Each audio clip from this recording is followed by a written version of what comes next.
Hi, Sister Moms. While we hope that you enjoy listening to the Four Moms podcast and find it helpful, it is not intended to replace a relationship with a licensed mental health professional. If you have questions about finding a mental health provider, please email us at fourmoms827@gmail.com and we will send you a list of resources. We are Four Moms, a platform intended to uplift and empower those who listen so that they find their voice, seek healing, and recover their strength. It is our hope that in tuning into Four Moms, you find a community full of laughter, thought provoking conversation, and you see a little bit of yourself in each one of us because we are four daughters, four women, and four moms here for you. Hi, Sister Moms. Welcome back. Come on in and join us. We're ready to get started. I hope you all brought your teacups or coffee mugs today as we dive into season 2, episode 2 of our Four Moms podcast. We're going to get started with our question of the day. In honor of it being Women's History Month, we wanted to just hear from our audience, just wanted to hear from our moms, what makes you a phenomenal woman? And I guess since I'm talking, I'll go first.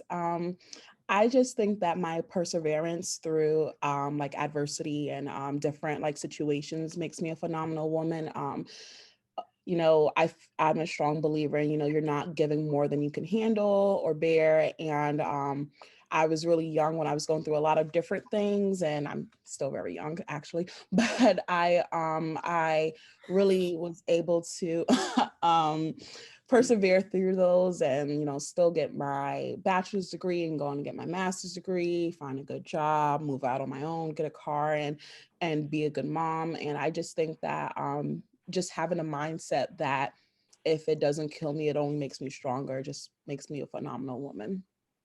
And a great song. Yes, but I can't sing, so. Don't do it. What about you guys? So I'll go. What makes me a phenomenal woman? I feel like I'm very self-aware of who I am. It took me a long time to get here, but as you grow up and get in different like girl groups with like work, home, your sisters, or even like family, relatives, and friends, you start to see like what you don't like, what you do like, and kind of incorporate who you want to be as you grow up and become your own phenomenal woman. I tend to see that a lot of women in your 20s, you kind of mimic things you want to see.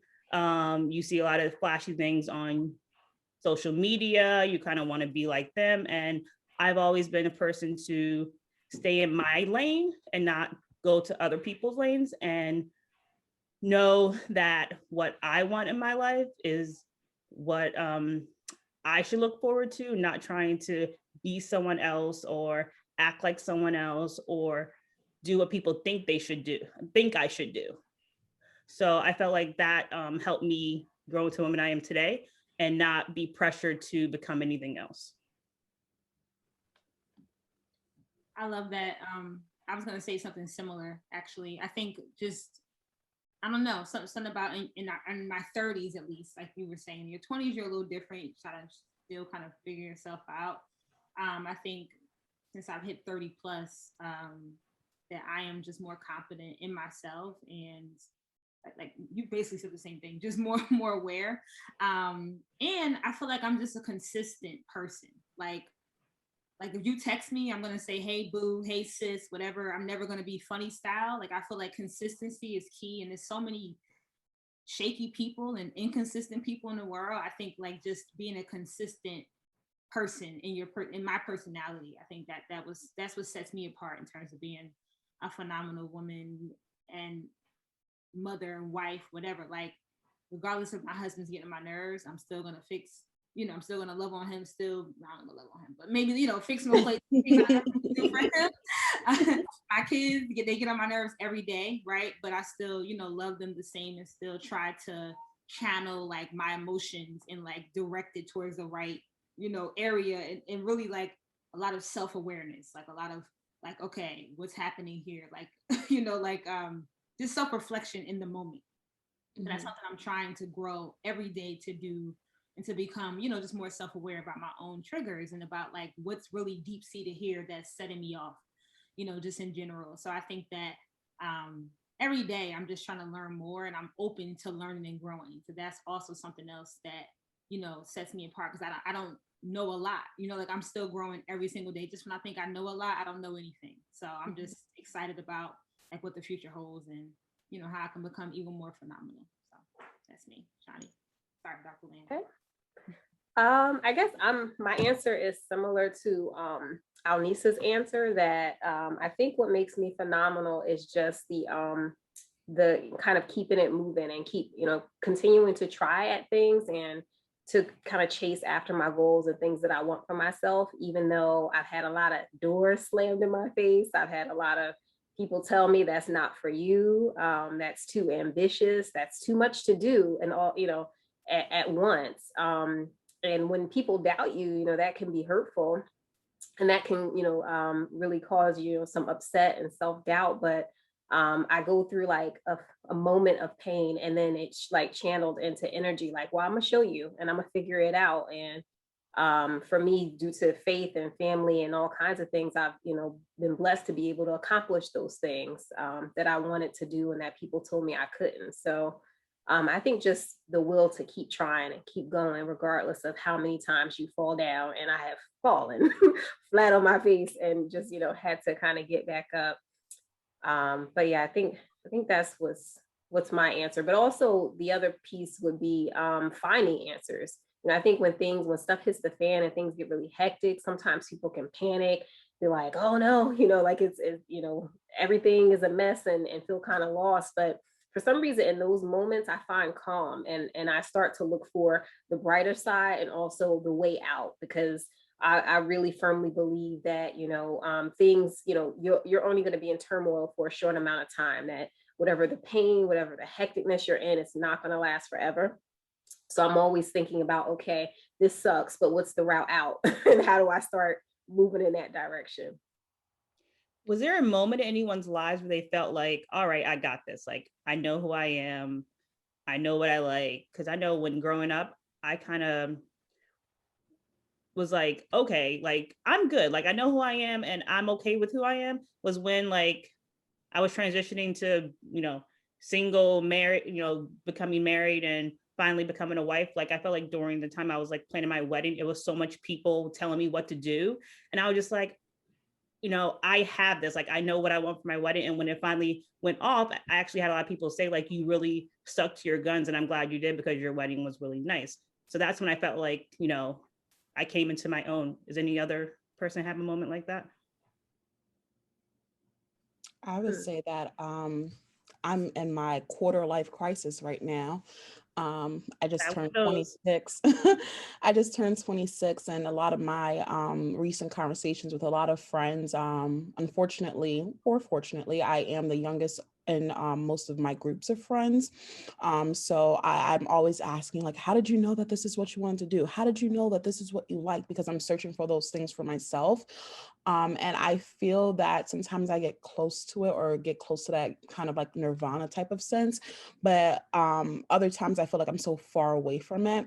And I guess I'm just searching after like a sense of self that I look forward to waking up to every day, that I look forward to executing every day. And I haven't reached that yet. So for me, it's like getting all the pieces aligned. I'm not sure if that's some or all of these, but like career and religion and parenthood and self, because I said this to a friend recently. I spent a lot of time being someone's daughter, then someone's wife, then someone's mother, but I didn't go through like this self-discovery period of like, well, who is Alnisa? Like, who is this someone that you're adjusting to? So I'm still looking for that self-realization moment. I don't know how or when it's going to appear, but I'm hoping it comes soon, because this quarter life crisis is not it. When it comes, it feels good. And it may not be one moment. It may be like a culmination of moments, like several events or, things that happen over the course of several months that really help you realize, I think I found my spot, like I've kind of carved carved out this space for myself where I can stretch out and I feel more like myself. And to answer your question, Earth, I don't think for me, it's not one moment. I think the transition overall into motherhood is what got me comfortable in who I am, because suddenly, I had this role that was so much more important than being liked by a friend or a family member or being accepted by anyone. I was somebody's mother, I was Cairo's mom, and it was so important for me to follow my gut and my instincts and what I knew to be right for myself and for my family. And it made it a lot easier to say no and to again just do what feels right for me, and makes us happy and safe and all that jazz. So that transition has been huge in helping me just become stronger and more solid in who I am. Yeah, I can relate to that. I think with my second son, that's when like all hell broke loose, for lack of better words. Just like I was going back to work after 8 weeks maternity, but I work remote, but still work, right? So my husband had like just lost his job. He basically like stopped going to church and was like, I don't know, if I'm Muslim, I don't know if I'm a Buddhist. I'm like, what? Like, so this is like all over the place. And some history there, like Brian and I met in church, right? So like our foundation was church and singing at church, like music. That's what like brought us together. And we were like the perfect little couple that was like the church couple. Right. So then when that was stripped from me, I didn't know who I was. He was good. He was good in his spot. He's a PK, pastor kid. So he kind of like was good with like turning away from it and kind of just figuring out what works for him. And I was like, I don't know who I am anymore without, him being by my side. So I had to like become a woman for Kalima, like not for Brian or not for my kids. Like I had to literally find my spot without religion, without my partner, without my kids. Like I had to find out who I was when I was like stripped down, just like me and God having like raw, deep conversations like, yo, what's happening? Who am I? Like I have to trust you for real. So I think like once my faith got tested like to that level, and I stopped worrying about like these, not to keep bringing up religion, but like these religious strongholds or religious expectations that people had on me and boxed me in. Once I freed myself of that, I've never been closer and had more faith and had more spirituality and had more freedom, and liberty and like who I really am, and like not fronting on what people want me to be and what they see me as. So like once I did that, my life has been lit ever since. And that was 2017. Like I really just let go for real. And I just love that part of like that liberty, like that part where you hit and you just stop caring about what people think. Like it's almost like when a woman either cuts her hair, like lets herself go natural. It's just like I'm the bomb. Oh, I've been there. Struggle is real. But it's just like I'm good in my spot, right? So I think that's like just the best feeling. And I agree with Dr. Lamb. Like it is a process, and there's multiple aha moments. Like, oh, I don't have to care. Like this is not high school. Even like forget high school, even social media, makes you just feel intimidated. We talked about this before, how you compare your life to something that's not even probably real behind this. It's just a picture. It's just a quote. You might be broke. You have no idea what's really going on behind that. So once you get to that point, you're able to like, remove yourself and put yourself back into reality. I think it just works. So yeah, it's sad that only women get painted with all these labels and have to like navigate and deal with it. Because I don't think a man could ever. Nope. Because like women don't get a choice, right? Like the mom doesn't get a choice. We're there. Like when dad or whomever leaves, like mom is there. Mom has to hold it down. When dad is going through his postpartum or whatever he's going through, his weird transitional phase of becoming a father. Like, so we're talking about, families. That part is even just like, we have to still stand our ground. Like we still have to show up. Like we don't get time to just go take a poop for an hour. Like, we don't do that. Like we just can't. There is no alone shower. There is no alone time. Your mom all the time. So it is a lot. Yeah. I was even if you try. Yeah. Even when you try, everyone's like, "Where's your kid?" I'm like, "I can't have a day without him." Alnisa, I don't know if I shared this with you before, but it's one of my favorite things that I ever heard in therapy.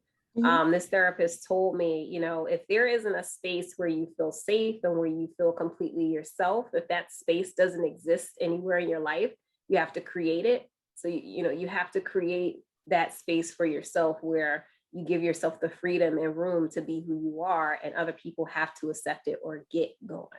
You know, so that was one of my favorite things she said, because I kept talking about, you know, feeling like I couldn't fit in at home in my community, and then feeling like I was too rough around the edges in academic environments, and just feeling like, you know, rejection everywhere, that, you know, not feeling like there's a place to fit in. And she said that's because you're trying to fit, you know, something that doesn't fit for you, standards that other people have created for you. If you start to think about who you want to be and you show up as that person everywhere, you create the space, you know. It's like bringing your own chair to the table. You know? I'm like literally trying to fight tears, because I'm like, that's like the realest thing I've ever heard before. And like, I've always felt like I'm like kind of like a circle peg trying to be like fit into like a triangle peg, and like it just wasn't working out. Like similarly, like I've been told that I'm not, you know, professional enough to do this, or, you know, I'm too rough around the edges to do that. And, you know, this is not going to cut it here, or, you know, you just don't fit in here. Even when I was like in my hood or my area, I didn't necessarily fit in. And it's just like all these things, like I've constantly been trying to like get in where I fit in, but now it's like, why? I should just like create my own. Yeah. So thank you for that.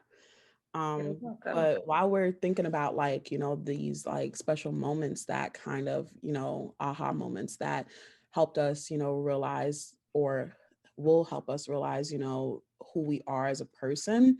What are some of the things that you wished you would have learned about like being a woman, or like just things that you wish you would have learned like in earlier in life? One thing I can go, one thing I would say for me is that I wish I would have learned earlier, like the power of a woman. I grew up being taught that not just a woman, but a woman of color is at the bottom of the food chain, right? And that's just not the case. A woman of color gave birth to Barack Obama, right? A woman of color gave birth to everyone that has ever made a difference in our world, that's currently fighting for change, things like that. A woman of color, or a woman in general, has like an innate ability to juggle so many things at one time and still effortlessly look like she did everything and gave it its undivided attention every single day. Like we show up when we don't even want to show up, when we don't have the energy to show up, when we don't have the mental space to show up, and we still get it done. Right. I just feel like I underestimated my position in this world from a very like early on start in life. And I'm just getting to the place now where I'm finding out that my voice does matter, and that I can use it to make a change, or I can use it to get the desired results that I want for me, for my kids, my future grandchildren. And I just wish that I would have learned the power of being a woman, because all glory to God, he can move mountains, but a woman can move some molehills too. And I just think, you know, like certain things that we like praise on social media, like, oh, behind every successful man is a woman pushing him. It's more than pushing him, sis. It's doing everything. It's them pillow talks that's making him get up there and give that effectual speech. It's the okay. blueprint. Right? Like I'm setting the whole plan out for him right now. Like I am the voice. And because you won't listen to my voice, I have to use him right now, but it's me. And I just wish that I would have been more comfortable and confident in that earlier on, so that I could have taken charge more and been more vocal about what I wanted, what I needed as a female, as a woman, as a student, as a employee. I wish I would have just been more honest with myself about the things that I am capable of, because I spent a lot of time underestimating and doubting my own abilities. And I'm like, sis, no, you're the bomb.com. Like you are the table. Everyone's trying to come here to see you. And that little mentality change would have, shifted my whole self-confidence levels growing up. And, even the things I would have went after, or even now when I'm thinking about, if I should, reapply for medical school or PhD programs, not thinking that I don't deserve it or that I'm not good enough or not smart enough. It's like, you literally have all the tools that you need to succeed as a woman. Use them. And that, and then just another thing that I wish I would have learned earlier in life, girl, ain't nobody could tell you how to be happy. You're supposed to be happy on your own, and you're supposed to let these men complement your happiness. Right. And I know Will Smith had released like a video a while ago talking about like, I'm not supposed to make her happy.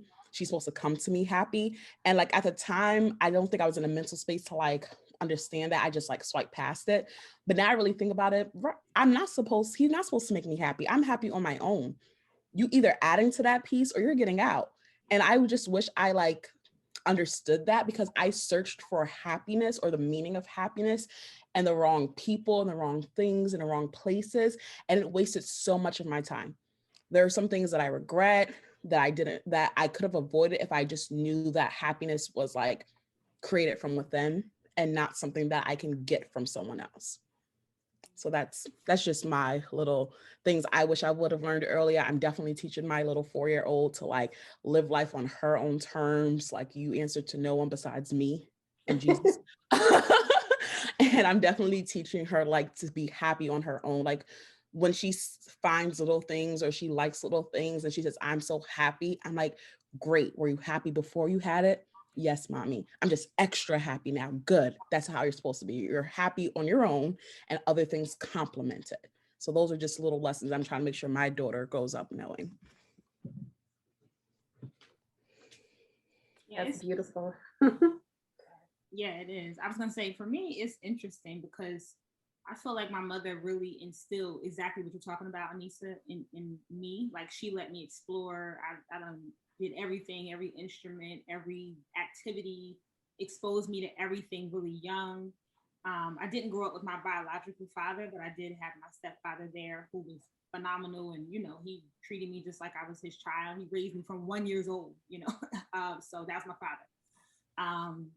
But I still was looking for love, like in the wrong places. I still was like out here, not knowing my worth. So if I had known my worth as, like you were saying, as a woman, to even just let a dude approach me, forget have sex, like just let a dude approach me, period. Like even coming to my space, like you're not worthy to come into my space, So just like knowing your worth, like you said, your power, the power to pee, the power of a lot of things, right? Like so much that we have inside, and we really do dictate what our path is when it comes to male relationships, right?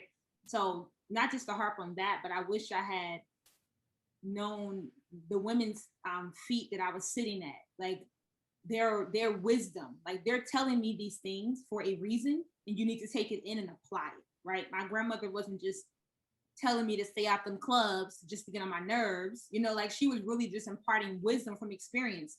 I was thinking about her the other day, like something as small as her telling me, like, you need to put a coat on, like you cute, but you need to put a coat on and some stockings, and now my knees hurt, right? So it's just like she was telling me this stuff, all this wisdom being passed down, and I had so many, wise women in my life that I just didn't take it all in. And I know like teenagers and younger folks, like you're just not, hearing really what they're saying, but like those hidden figures, those women that actually like paved the way, we didn't know that was holding it down in the household, all of that. Like I should have just been having my notebook out, taking notes. So like I don't have a daughter, obviously, but I have 2 sons, and I'm gonna tell them the same thing. Like, listen to when these women are speaking, because they have a story, right? They dealt with some stuff that we wouldn't even imagine. Like we have no idea. We probably we wouldn't think that we would accept or hang in there through, marriages, children, losing kids, all these things that these women that we've sat at their feet have been through. It's like taking that in, and now like I take it in so much deeper, because I'm just here to listen and take it in, and not like pretend I know everything, or like I'm not coachable, or like, teachable still. So hope that made sense. It was kind of all over the place, but basically, I just, it's like those 2 areas, knowing my worth and then like knowing those hidden figures that I've had the privilege to be around, and the ones that will, you know, continue to come and just mentor and like pour wisdom in.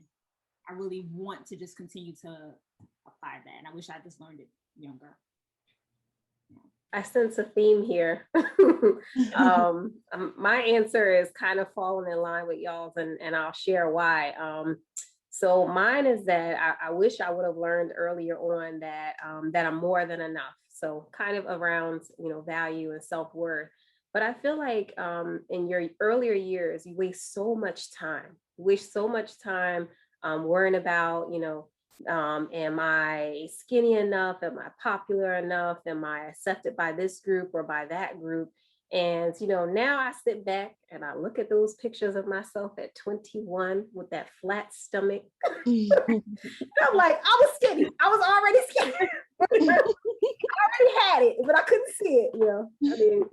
I mean, we put all this pressure on ourselves where we're wasting so much time chasing some ideal, you know, wherever the ideal came from. We're chasing belonging, and we're chasing some ideals and just wanting to be accepted by everyone, when in reality you're more than enough. And it's okay to not fit in every situation. My dad is really, really good for giving you like dropping little, you know, nuggets at you and not really explaining. So I'll complain about like not being invited to an event, and he'll say, you know, you can't dance at every party. I'm like, what are you talking about? Like, he has to explain, and he won't explain. But thinking about that later, I'm like, you're right. You're not going to be able to show up at every party and dance at every event. You know, every event isn't for you, right? So I think about that. And then when I was in my 20s, I couldn't see it. I was, you know, making some bad dating choices, not dating people who were kind of on the same path. And my dad said, you know, you're an investment. I was like, what do you mean? Like a stock? Like, you know, what are we talking about? And I'm like, yeah, that makes sense, that I have worth and I can't see it, but these men who, you know, maybe weren't on the same path, they see it, and they might dangle things in my face that appear, you know, appealing initially, but it's because they see the investment that I was at that time. So I just think about all of that stuff, and now have come to a place where I'm like, you know, I'm more comfortable who I am, and it's okay to not be considered, you know, in every situation or every event. And absolutely, if I can see my worth, whoever's around me needs to see it. And if they can't, that's their loss, right? Mm-hmm. So I wish we could arrive at that earlier. And when I talk to women who are in their 30s, they have like the same feedback, that yeah, I just wish I would have been more confident in my 20s. I don't know if you need that time. I don't know if everyone needs that time, or if it's just like a common thing, but I'm definitely happy to be in this place now. So I think I'm really going to stay on theme, especially about the investment, and that I wish I learned more about relationships, because yeah, and my mom and dad were together, but I didn't see their love as much as I wanted to. And yeah, they'll be at events together and stuff like that, but like you learn what a relationship should be from your parents and from other things around you. And not saying that my parents wasn't a good role model, but I feel like a lot of Black families, the emotional investment and the physical investment, as far as like hugging and saying I love you when you walk out the door, and just making sure that family unit stays tight, that's something that was not always there. And I think it's there more now that we're all adults, and we all my brothers and sisters are all adults, and we know what we want in our lives. But I wish that my parents took the time to teach me more about relationships and who to trust and not to trust, because it's very easy to dive into a really bad relationship, mm-hmm. personally, professionally, friendship, and get yourself stuck in a place that you didn't want to be, and not knowing how to get yourself out. So I just wish I knew as a woman how to investing in myself, and also knowing how to protect myself. Because as women, you know, we could put ourselves in a very vulnerable state just because we want to be liked.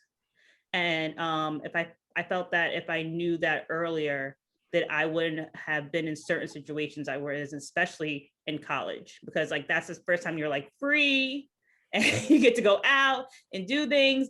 And there are certain parties I'm just like, I should not be here.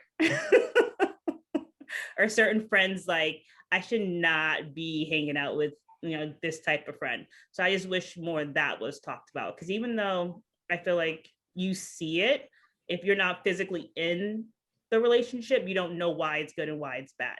And even with like your dad dropping like nuggets like that, you're not going to know why he said that until you put yourself in that situation. And then you're like, why didn't you just tell me? You could have just talked this out.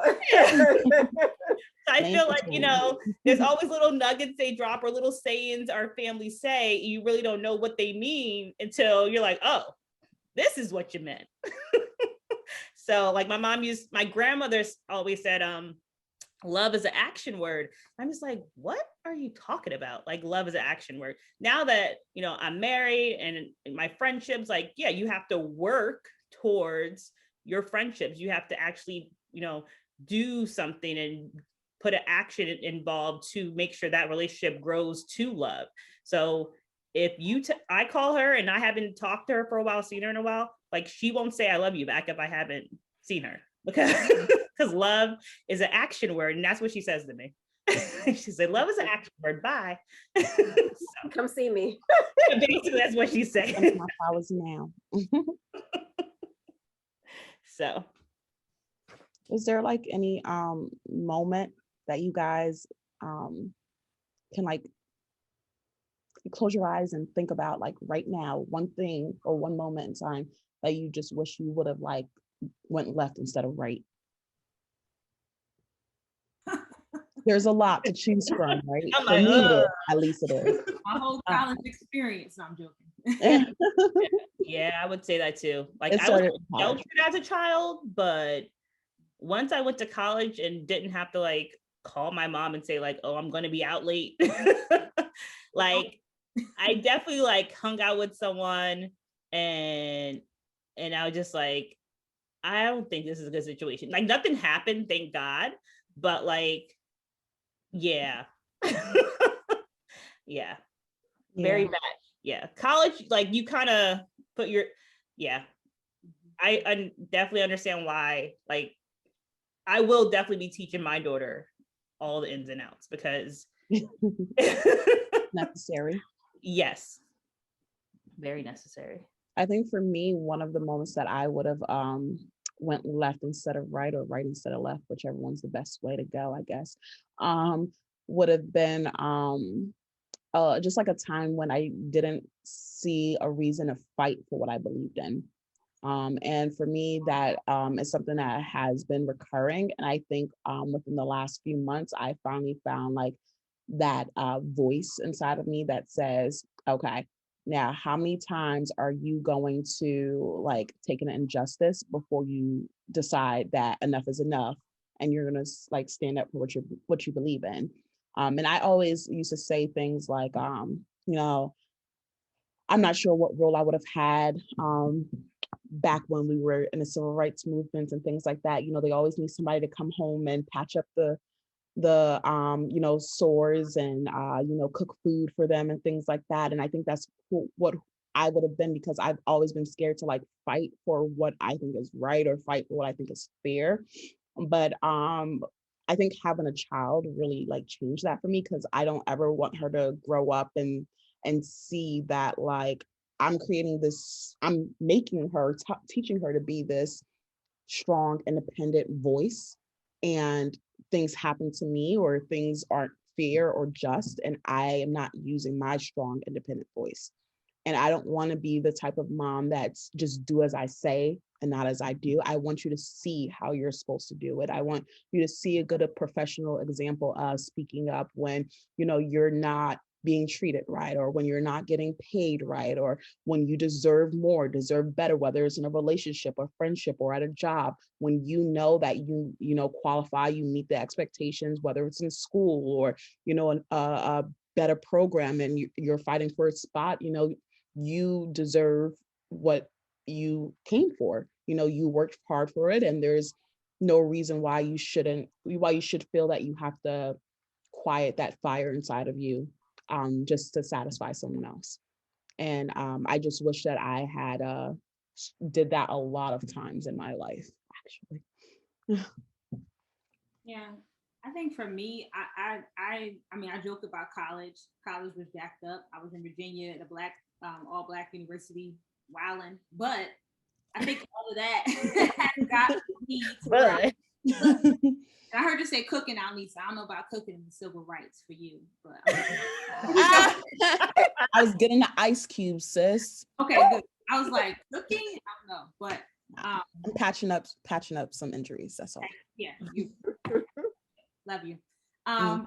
Yeah, for me, I think everything in my path has like happened for a reason. Like I wouldn't change anything because like every experience I've had, crazy or not, has like shaped me to get to this point. Like every tear, every grief moment, every heartbreak, every embarrassing moment, just every single thing, as much as it hurts, I think like it just shapes us to who we are. Like without that, we wouldn't be able to tell stories. We wouldn't have this wisdom that we have, right now. We won't be able to tell our kids, like, don't do that, your mother was crazy, your mother did this, whatever. It's like, and I think I forgot which one was saying it, one of you.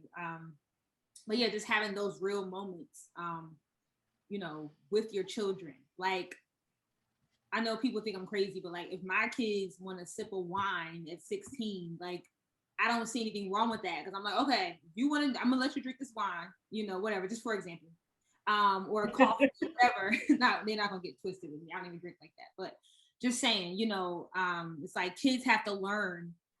Like I think somebody was saying it from experience. A lot of times, and if you're sending your child to college and they've been on lockdown the whole time, they're going to wild out. If you've been a strict religious parent their whole life, they're going to wild out. So it's like you better expose them a little bit to something, to real talk. And I feel like that's something my mother didn't really do.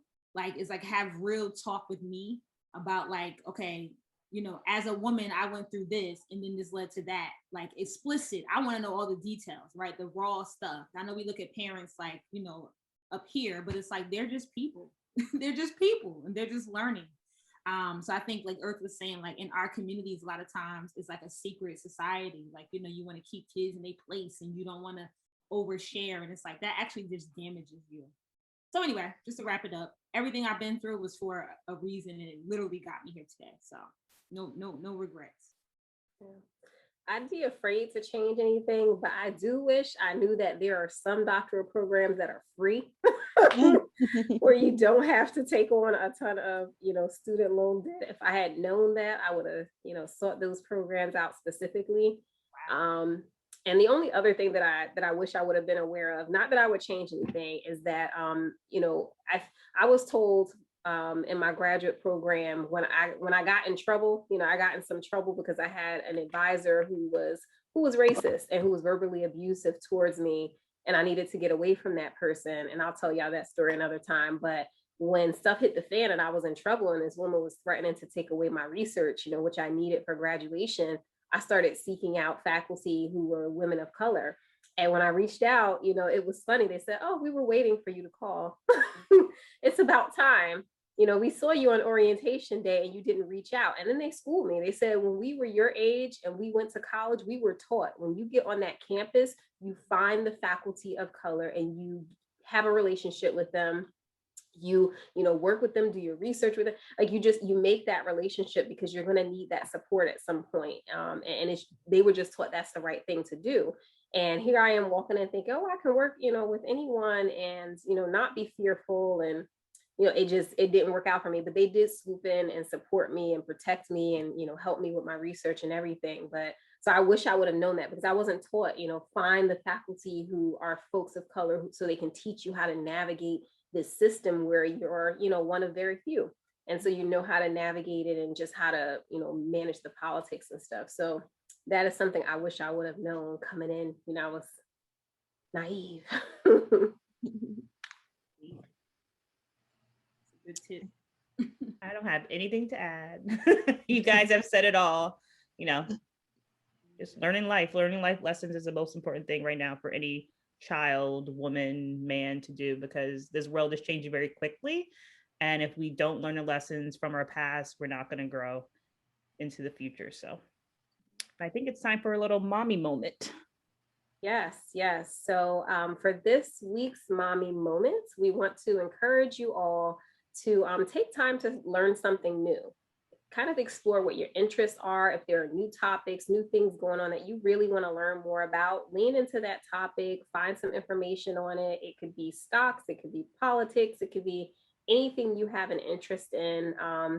Take some time to really invest in that so that you expand your knowledge in that area. Sounds like a good activity. We thank you guys for joining us again, Sister Moms. Be sure to take care of yourself and make sure you tune in for our next chat. We look forward to seeing you guys. Bye. Bye.